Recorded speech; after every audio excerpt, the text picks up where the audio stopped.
ఉన్నట్టుగా ఉంది. మనకు అదృష్టం అన్నట్టు ఇలా కనిపించడం స్వామివారు చాలా దగ్గరగా మహా రూపంతో ఉన్నారు అక్కడ. మీరు చూస్తే చాలా క్లియర్గా కనిపిస్తుంది మీకు ఫ్రెండ్స్. కొంచెం దగ్గర మనకి అదృష్టం స్వామిని దగ్గర నుంచి చూడడం అనేది మన అదృష్టం. చూద్దాం రండి. కొంచెం అచ్చు మనకి తిరుమలలో ఉన్నట్టుగా స్వామివారు ఇక్కడ ఉండడం జరిగింది.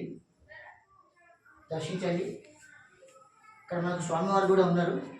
స్వామి చెప్పండి స్వామి, మనకి ఇక్కడ ఆలయం ప్రతిష్టాపన గురించి కొన్ని విశేషాలు ఉన్నాయి. విశేషాలు అంటే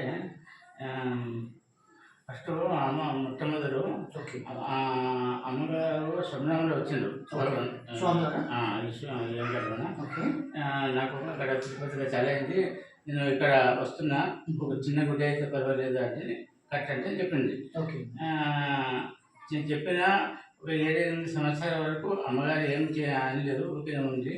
అయిన తర్వాత మళ్ళీ ఒకసారి అక్కడ పాదపూజ అవుతుండే. ఈశ్వరుడు పాదపూజ అయ్యేటప్పుడు ఆ బసవన్న చుట్టూ కృష్ణుడు తిరుగుతున్నాడు. కృష్ణుడిని అమ్మగారు పట్టుకోవాలని అమ్మ కృష్ణుడిని చుట్టూ తిరుగుతున్నది బసవన్న చుట్టూ. అది కృష్ణుడు ఏమో దొరుకుతలేడు, అమ్మగారు ఏం తిరుగుతున్నారు. మాకు కనబడుతున్నది ఇట్లా అమ్మగారు ఏంది ఇట్లా ఎందుకు చేస్తున్నారు అంటే అప్పుడు చేసుకుంటే అమ్మగారికి అడుగుతుంటే అమ్మగారు చెప్పిండు, ఇక్కడ చిన్న గుడి అయితే పర్వాలేదు, కృష్ణుడు వస్తా ఎక్కడ వస్తా అంటున్నాడు, తిరుపతిలో చాలా అయిందంట, ఒక చిన్న గుడి పర్వాలేదు కట్టండి అంటే. ఈ అమ్మ మీరు ఆజ్ఞ అయితే ఆశీర్వాదం ఉంటే తప్పకుండా చిన్నది ఎందుకు పెద్దదే కడతాము, ఎందుకంటే రాజధాని అనేది ఒక పెద్ద యాత్ర స్థలం లాగా అయిపోతుంది, పెద్దదే కడదామంటే అమ్మ ఇక్కడ ఉన్న స్థానికులు పెద్దలతో చెప్పిండు. చెప్తుంటే కట్టుండే అవుతుంది కట్టుండే అంటే అమ్మగారు ఎప్పుడు వచ్చిన పెట్టిండ్రు. అప్పుడు ఇక నిలబడకుండా ఇది అయిపోయింది. మద్రాసుకెళ్ళి 80 మంది శిల్పి కూడా వచ్చిండ్రు పనిచేయడానికి. ఇక 4 సంవత్సరాలు కూడా అంతా అంతా అయిపోయింది.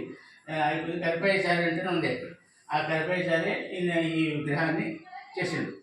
చాలా అసలు ఎంత తిరుపతిలో ఉన్నది. ఆల్మోస్ట్ తిరుపతిలో దర్శనం చేసుకునేడానికి వీలు లేని వాళ్ళకి ఇక్కడ డైరెక్ట్గా వచ్చి చాలా దగ్గరగా దర్శనం చేసుకోవచ్చు. మీకు అదృష్టం కలుగుతుంది. కాబట్టి మీరు ఖచ్చితంగా యాదగిరి దగ్గర ఈ ఆలయాన్ని మీరు దర్శించుకోండి, మీకు ఖచ్చితంగా మేలు జరుగుతుంది. ఇక్కడ ఆలయం కూడా చాలా బాగుంది, వైబ్రేషన్స్ లాంటివి కూడా చాలా బాగుంటాయి. మీరు ఒకసారి దర్శిస్తే చాలా బాగుంటుంది. కొంచెం ముందుకు రండి, చూడండి.